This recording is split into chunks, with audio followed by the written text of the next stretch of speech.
Welcome to Manager Tools. This week, why experienced directs need one-on-ones. The questions this cast answers are, should I let more experienced directs skip one-on-ones? Should I have one-on-ones less frequently with experienced directs? Do experienced directs need weekly one-on-ones? Folks, if you're a manager, it's the middle of the year in 2021. Is your team or even part of your team staying remote? If they are, we can help. Our latest virtual training is Effective Remote Manager. Whether you have already been trained on the Trinity or not, remote is different.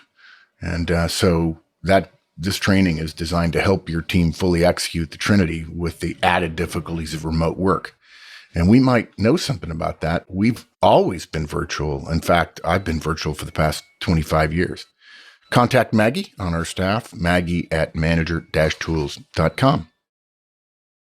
Kate, lots of experienced directs. I mean, in my experience, I'm sure in your experience, and just in our experience answering questions, we find that lots and lots of experienced directs assume that when their manager is doing one-on-ones, they'll somehow be not needing to do a one-on-one with that manager.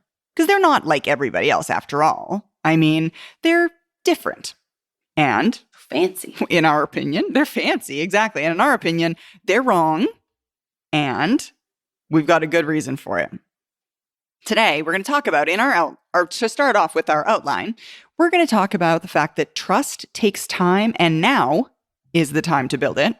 That your experience is really valuable to me and the team, which is something we want to make sure that those folks know. That we live our lives in weeks, and that weekly one-on-ones are what is supported by the data. You know, it's interesting to me because I think a lot of the time when we're talking about processes, because a lot of us focus on processes at work especially, we think of the process of implementing one-on-ones as really focused on getting them in place and then getting proficient at them, as opposed to focusing on like the underlying principle. And I think we often also get the question about, why do I have to do them for 12 weeks before I start feedback? And the answer is really not because people need to learn how to do one-on-ones. One-on-ones are simple. It doesn't mean that they're easy. Yeah. There's like sometimes they're easy, with some directs, maybe not so much, as we're discussing here. Yeah, exactly. With this particular direct, probably not so easy. And that simplicity means that the 12 weeks that you're seeing there, you can remind yourself that timeline of waiting to start feedback isn't about whether or not you're capable of this. It's about putting the time in to build trust. And that's because we know that trust takes time to build. And now is the time. You have to start now because it's kind of like, I always think of it's like planting a tree. Oh my gosh, I was just going to use that analogy. Or buying a house. It's like the best time was always 10 years ago. Yeah. So since we don't have that option and you can't go back, you have to start building that trust now. So if you're just taking over a team, you have to consider this component. And it's on top of the fact that beginnings are delicate times. Yes, they are. Very much so. Yeah. You and your team's learning curves are the steepest at the beginning of your relationship with them. And they know it. There's fear, there's consternation, there's concern. And the experienced direct who wants an exemption to one-on-ones, which we're assuming you're listening to the cast, you agree with us that one-on-ones are valuable, that they're going to get you more results and more retention.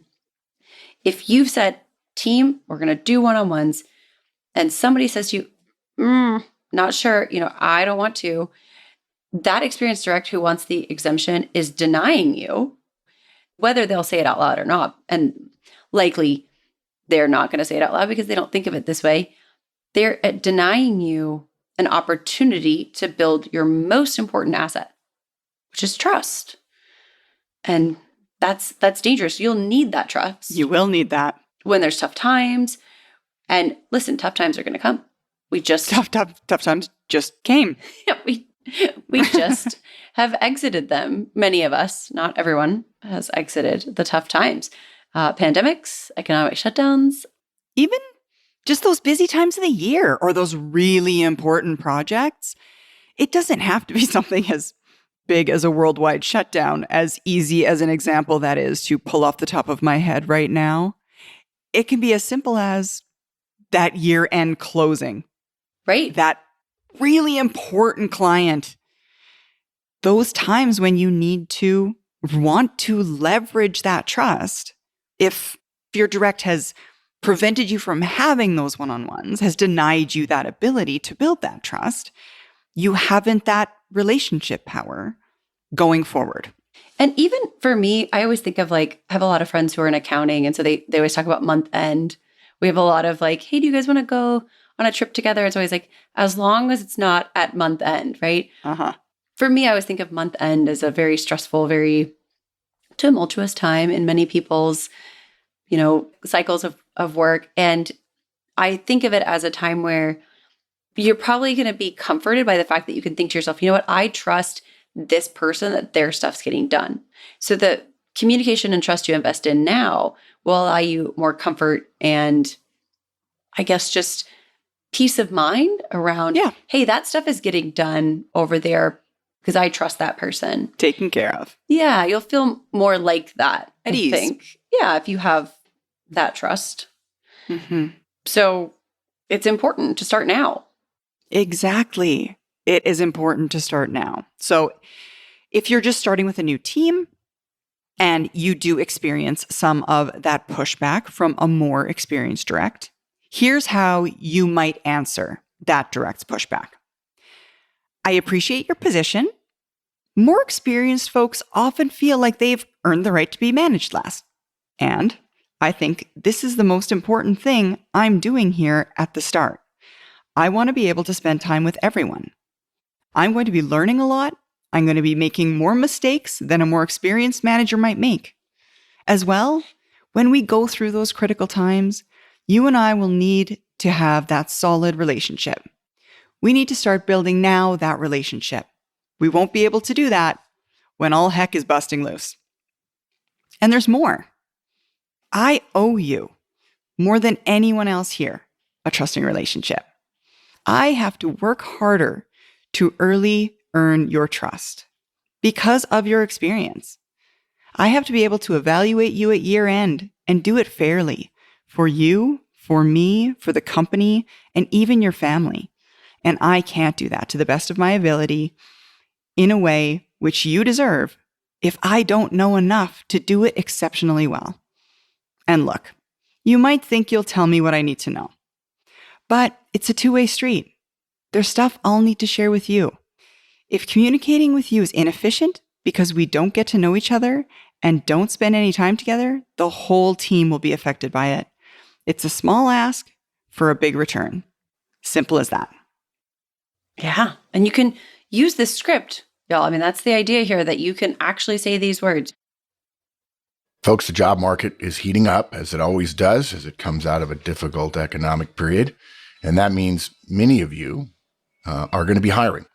And that means you need to brush up on your hiring techniques and process. So we have a virtual Effective Hiring Manager conference coming up on July 27th and 28th. We go through everything from how to screen resumes to how to create questions, to how to ask questions, to how to listen to answers, to how to probe, how to offer, how to decline, and how to onboard as well. And that's because that's what we would have wanted to know when we were hiring back so many years ago.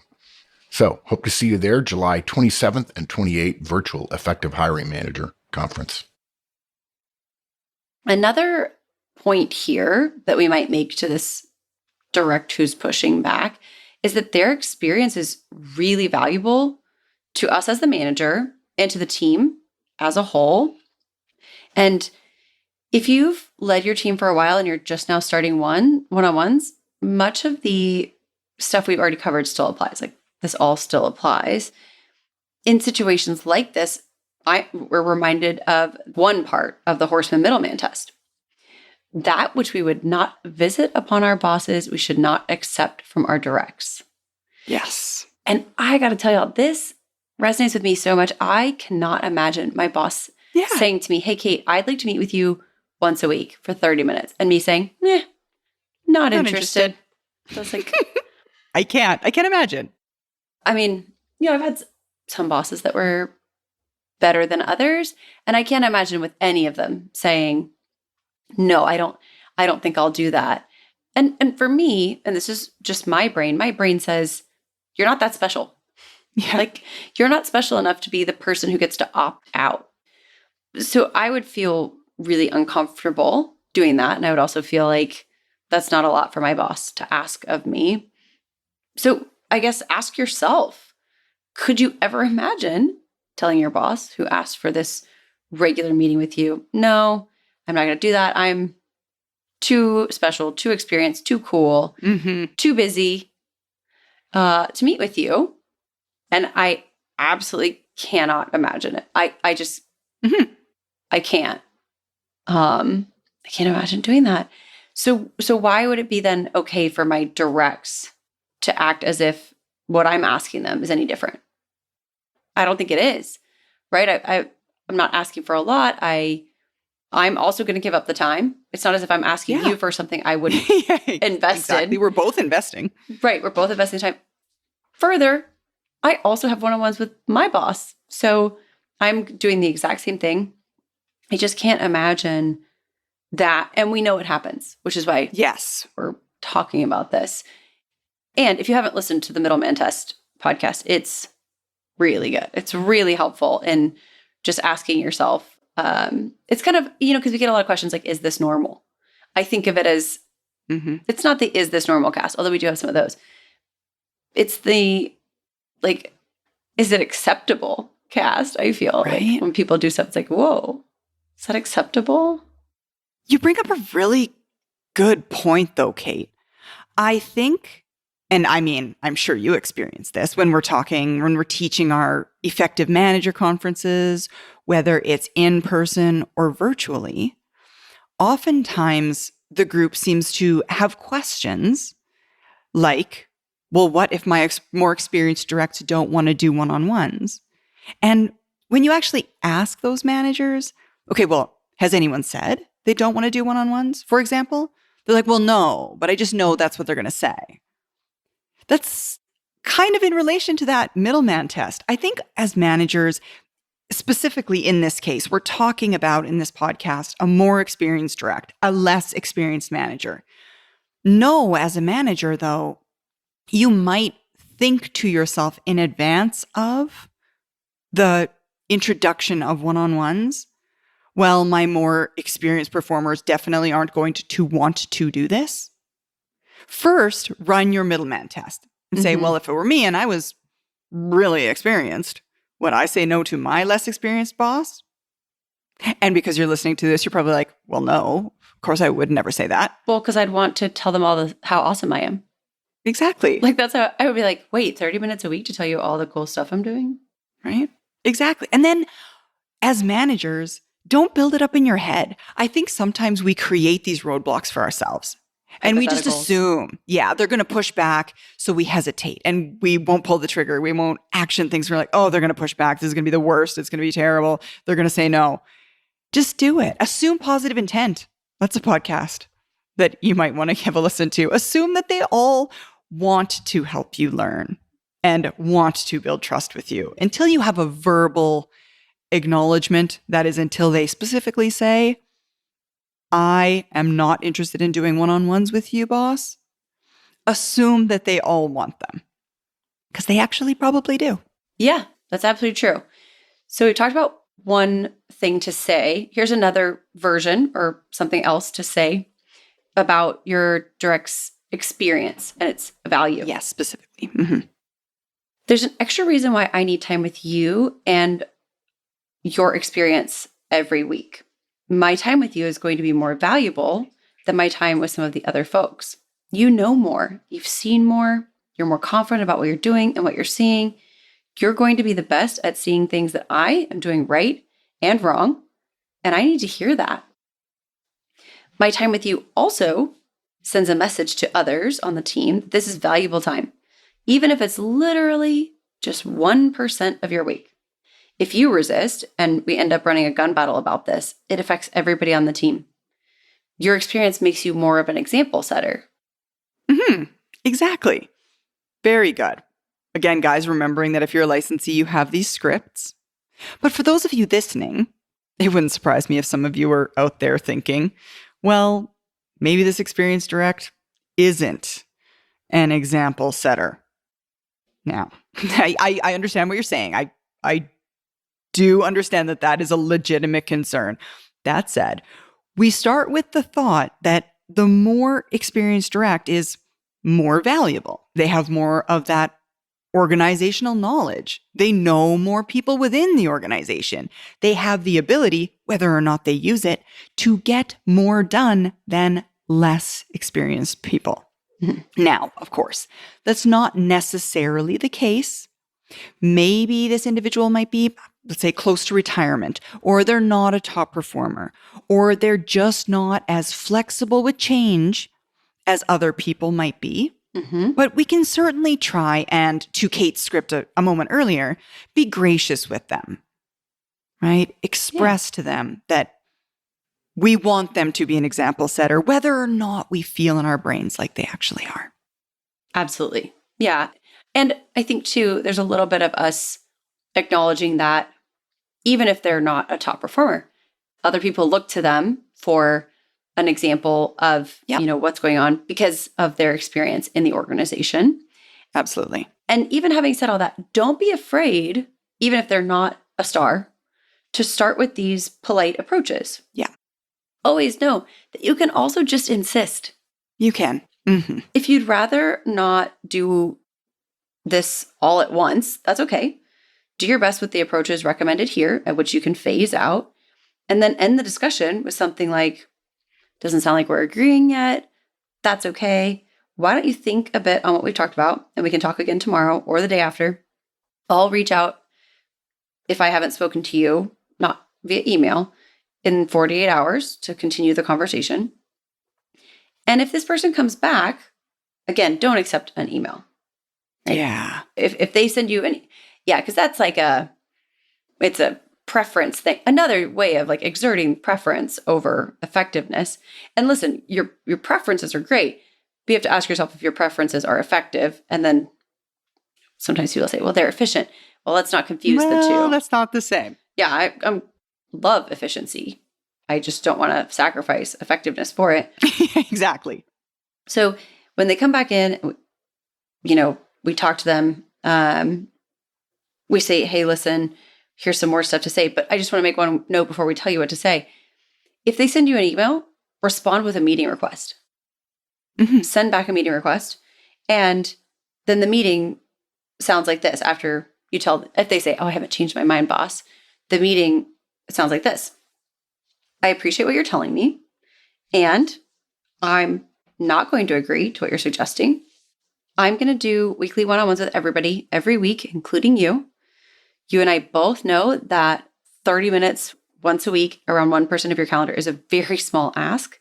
I believe it'll be worth it. I know this is probably not how you thought this meeting might go, and I'll expect your best efforts at making our time together effective. Exactly. It's just that easy. Insisting, just really politely. Exactly. And again, we give you the previous scripts because we know many aren't comfortable insisting. But again, you're the manager. You could have insisted from the beginning. You could have. Now, we would suggest that you don't. We would suggest you instead try to build that influence with them, right? But when push comes to shove, this is what we do. Yeah. And again, don't forget about the point Kate made a moment earlier about verbalizing this communication versus using email. Now, even though if you yourself prefer email, we'd not recommend you get into an email exchange with this dissenter after telling them what you're planning on doing. It's okay if they want to think about it. It's okay if they want to compose and think about their thoughts. Now, we'd suggest it's not overly productive of them, since you've already told them that a decision has been made. But they're more than welcome to gather their thoughts and think about how they feel about this situation.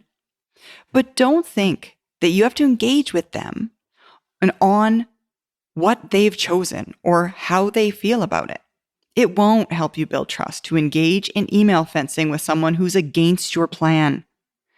Make some notes for what you're going to say to them, either verbally in your first one-on-one or maybe in a small meeting that the two of you have before that time.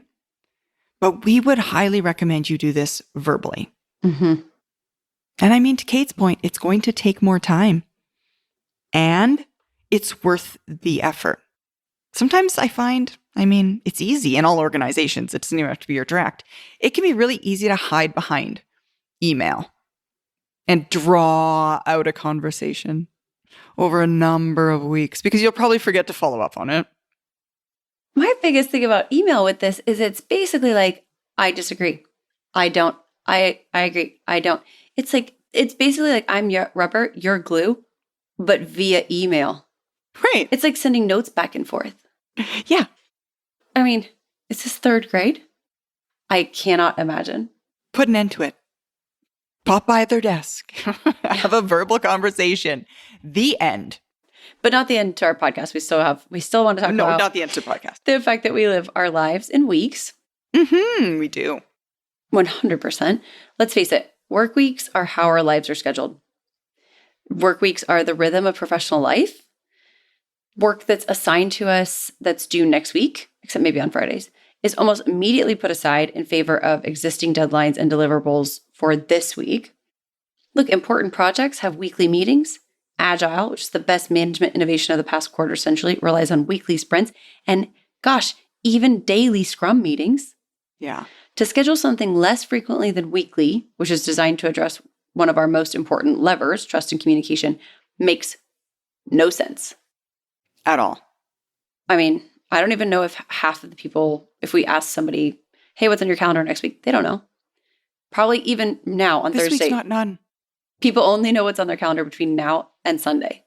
Now, y'all are hearing this on a Monday, maybe. Yes. You could be hearing it at any time. It's coming out on a Monday. But Mm-hmm. I think even on Thursday, you only know what's on your calendar until Sunday. Yeah. And we know this. We know that work weeks and hence weekly one-on-ones is what promotes this meeting to the level of urgency. But that doesn't mean that sometimes experienced directs don't, instead of just outright saying, no, I don't want to do one-on-ones, instead suggest that we do them instead every second week or just once a month because they're more experienced and they don't think that they need the weekly one-on-one. So if that's the case, if they're suggesting a stretched out or a more infrequent timeline, you might respond this way. Listen, weekly is how we all think of our work. We focus on our deliverables of this week. We tend to put off a little while work that's due next week until we get this week's tasks done. We have weekly meetings on stuff that's important. If we were even doing one-on-ones every other week, stuff that was relevant last week probably wouldn't be discussed. That means it's less than half as useful. And by the way, you should know that's borne by the data. Bi-weekly one-on-ones are only 40% as effective as weekly one-on-ones, even while we're talking 50% of the time. Now that's inefficiency. And monthly would be just crazy if we're thinking about the quality and quantity of our individual communications and relationships. And maybe you don't think relationships are that important. And I can understand that, but I do. I think relationships matter, and I'll tell you why. Relationships are all about trust. And I want to be able to trust my boss. Trust comes from us talking to others about what's important to them. And weeks are important to us, and trust is important to me. I like it. Mm-hmm. Further, just since we're down this path, weekly is what the data supports. Yeah. Every time we've tested one-on-ones, scheduled weekly, MTO3s outperform every other implementation. unscheduled, biweekly, ad hoc, monthly. We tested all these different flavors. And no matter what the country, industry, structure, size, or form of the organization, or even level of manager, managers who conduct scheduled, weekly, MT03s outperform managers doing any other type of one-on-one. And by the way, we measure performance the way organizations do, by results and retention. So if somebody says to you, hey, I want to do a different frequency than weekly, here's what you say. Here's another way to say another. Here's another script for that. We say, it's a fair question, which, by the way, is a really good way to de-escalate when there's conflict. Classic underreaction. Weekly one-on-ones will take up to 4 times as much time as, say, monthly will take. But here's the thing. There's a lot of data to support weekly. When weekly one-on-ones have been tested against biweekly and monthly and ad hoc, weekly one-on-ones outperform all the others every time in every industry, every company size, on every continent, in every type of organization. And for every level of manager in controlled studies, weekly one-on-ones led to greater improvements in results and retention. And we're talking big studies, thousands of managers at a time. If you want the details about the data, I'll share it with you. And of course, you guys can share with your directs the show notes about the data on MT03s if you're a licensee, which, again, if you want show notes and if you want executive tools, which is our new podcast, which I just found out and didn't know until today, comes out on Wednesdays. So now we'll have 3 podcasts, Monday, Wednesday, and Thursday for all 3 streams. So license access to executive tools. And if you're here and you're listening to us and what you're sad about is you want to listen to Mark and Mike, that's where to find them, is the executive tools. That's your answer. Yeah. Mark and Mike are on executive tools. There you go. All right. So to wrap it all up, guys, even experienced directs need one-on-ones. An experienced direct suggesting that they don't need or want a one-on-one is a mistaken power play. The professional experienced direct will want to support their new manager. They won't want to have exceptions made specifically for them. They'll want to set the example for the other people on the team who are less experienced. A professional knows that their manager asking for half an hour a week is not an issue worth drawing a line in the sand over. So expect them to go along. And if they don't, insist that they do. It's the right thing to do for them, for you, for their colleagues, and for your organization. Thanks, Sarah. Thanks, Kate. That's all this week, y'all. Thanks so much. And we'll see you back here next week with a new topic. Bye, everyone. Bye, guys.